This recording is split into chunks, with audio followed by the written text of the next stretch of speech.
SOS Dječja sela već 22 godine pružaju porodični oblik brige za djecu bez roditeljskog staranja u BiH.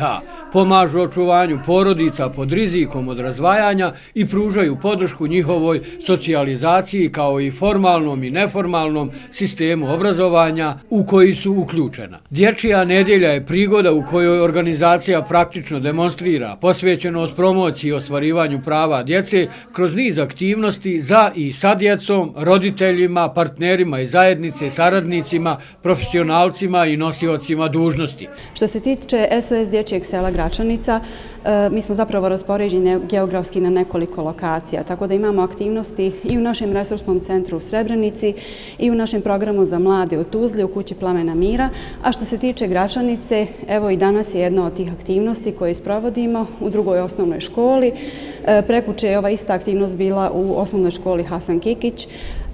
Radi se o radionici u kojoj djeca mogu saznati informaciju više o pravima koje imaju, o poštivanju tih prava i o sigurnosti na internetu, što je, vjerujem, jako aktuelno. Ono što još obilježavamo, odnosno način na koji još obilježavamo Dječju nedjelju je Dan otvorenih vrata koji će biti u subotu u SOS Dječjem selu u Gračanici. Druga osnovna škola Gračanica partner SOS selu je i u ovom kao i nizu drugih projekata.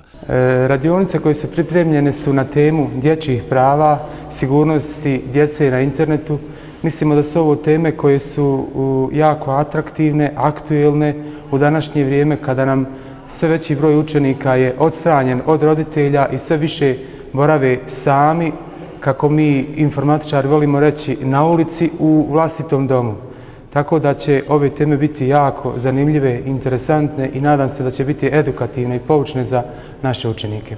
U okviru obilježavanja Dječje nedjelje SOS selo Gračanica će organizovati narednih dana još nekoliko različitih manifestacija.